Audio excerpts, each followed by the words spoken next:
Good morning. I want to do a quick video here where we're going to talk about, move this down here, U substitution, new topic. And the bottom line here with U substitution is that it is directly related to our chain rule. Okay. So the first topic they talk about in here is something they call pattern recognition.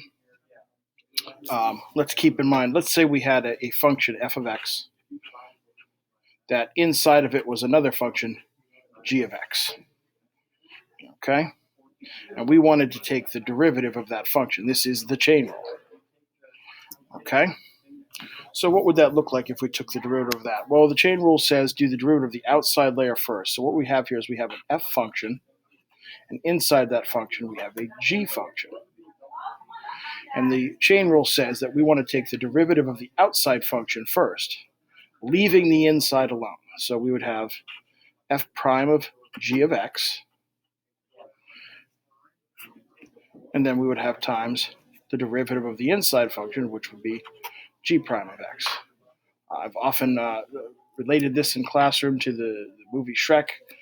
Ogres are like onions, they have layers. Well, chain rules have layers, and you have to do the derivative of each layer individually to get it correct. Okay, so we did our outside layer derivative, not touching the inside layer, and then we did the derivative of the inside layer.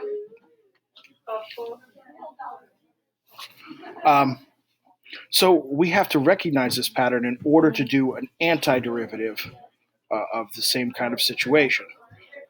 We're presented with something that looks like this: f prime of g of x times g prime of x dx. And we want to find the antiderivative of this. So it's going to be very important for us to look at every single problem. And we want to look, and the first thing we want to do is we want to try and identify that g of x, what we call the inside function. Okay? Once we do that, we're going to label that as u, and then we're going to go through a series of steps. And that's one of the reasons why we call it U substitution. We're going to go through a series of steps, and it's going to work out really nice. So the first thing we're going to do is we're going to talk about something we've seen in the past. So right before Christmas, I gave you sheet upon sheet of practice antiderivative problems, and there were some on there that looked like chain rules. And this is an example I used in class yesterday. If we wanted to find the antiderivative of this, what we've done so far is we've just done what we call the guess and check. I told you guys, just ignore what's in here. Just worry about this cube. If we were finding the antiderivative of this, well, we'd have a power rule. We'd add 1 to the exponent and divide by the new exponent. And we would call that our first guess. Okay? And then we would test it. We would test it by taking the derivative. And if we took the derivative of this, we'd get 4 times 8x plus 5 cubed over 4. And then we'd do the derivative of the inside, and we get times 8. And that doesn't match up with what we started with up here. And we'd say to ourselves, well, why doesn't it match up? Well, there's a factor of 8 here. Well, if there was no factor of 8 here, then a factor of 8 had to cancel out.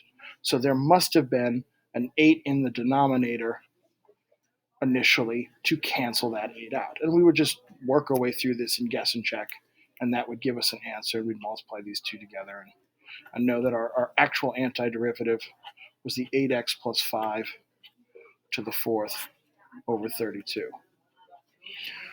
The U substitution process is going to take care of that guess and check step for us. It's going to automatically add that 8 to the denominator the way it should be. So we're going to use this same equation here, and we're going to go through this couple quick steps, and you'll see how easy this is to work out. Okay, so we'll start over with that same function, antiderivative, 8x plus 5 cubed dx. And we want to identify the inside function. This is a function inside a function. This is a composite function.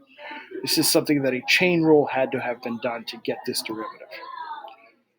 So, pretty easy things that easily identify the inside function. Well, look for something in parentheses with an exponent. Okay, so that's very obvious here. things inside of a square root. Okay, so if you've got something with a exponent on it, this is probably your u.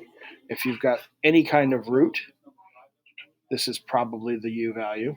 If you've got any kind of trig function, I'm just going to write the word trig, something inside there, it's very likely the u.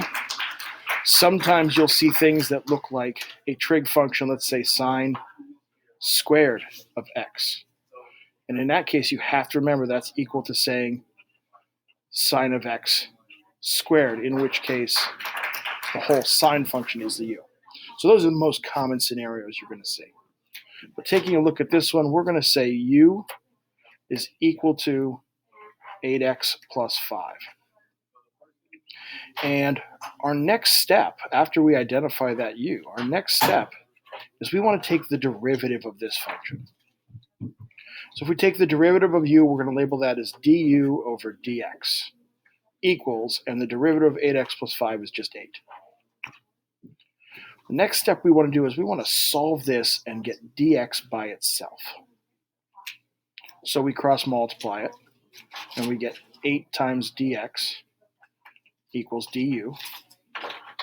And then we're going to divide by the 8. And we solve it, and we get dx equals du over 8. And now that we've done that, we're going to do our u substitution. This is why we call it u substitution. I'm going to bring this down here where we have more space. And we're doing an antiderivative. And instead of having 8x plus 5 cubed, we're just going to put in u cubed because we've defined u as 8x plus 5. And then instead of writing dx after it, we have an equivalence here. We're going to put du over 8. Okay? So this is a very easy antiderivative. It's just a reverse power rule. We're going to add 1 to the exponent and then divide by that new exponent. And we're going to get u to the 4th over 4. We also have this multiple of 8 that's in the denominator.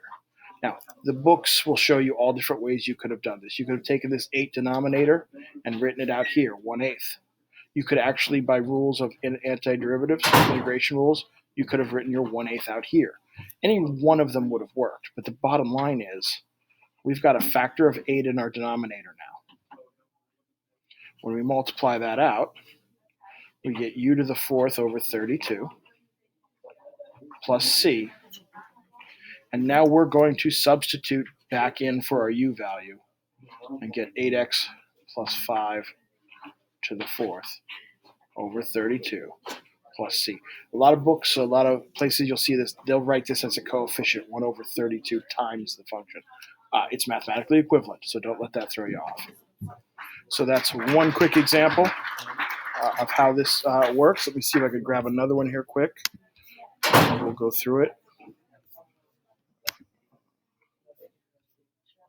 I'm trying to look for the ones that are actually in the notes and things that you guys have available to you from yesterday. It's just taking a moment for it to open up. Get down here. Don't like that one.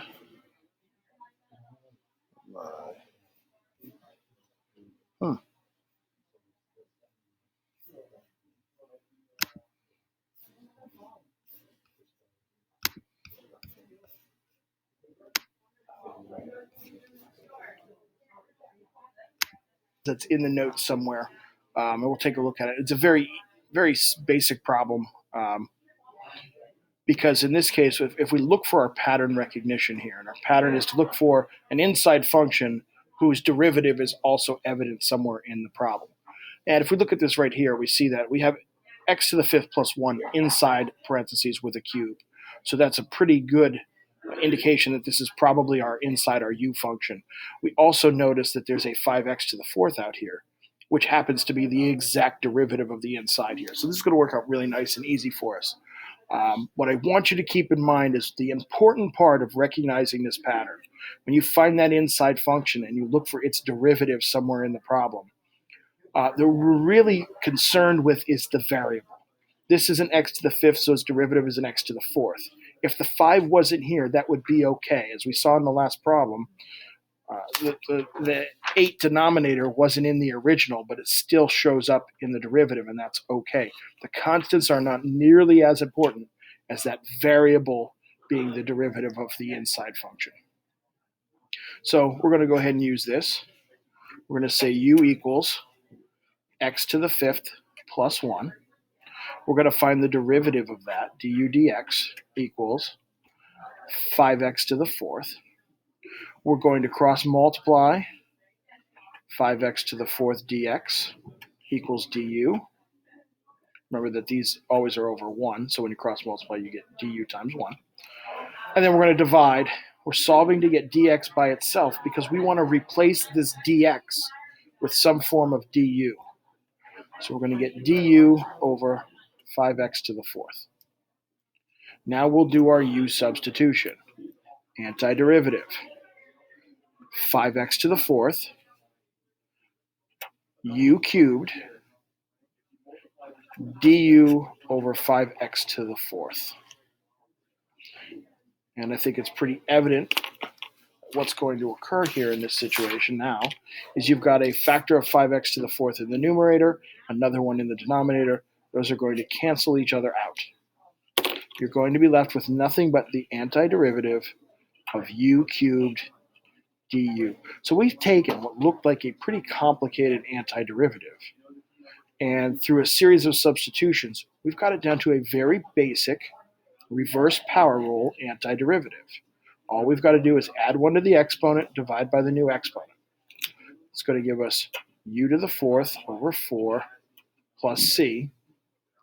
And now we'll substitute back in, and we'll get our final solution, which is going to be x to the fifth plus 1, our u value, to the fourth power over 4 plus c. So there you go. There's 2 examples explaining the u substitution. Bottom line, first things first. Number 1, identify what your u is. That's whatever is going to be your inside function. Number 2, find the derivative of the u function. Okay? Number 3, you want to solve that for dx. Number 4, you want to substitute and simplify. And lastly, number 5, you're going to find your antiderivative.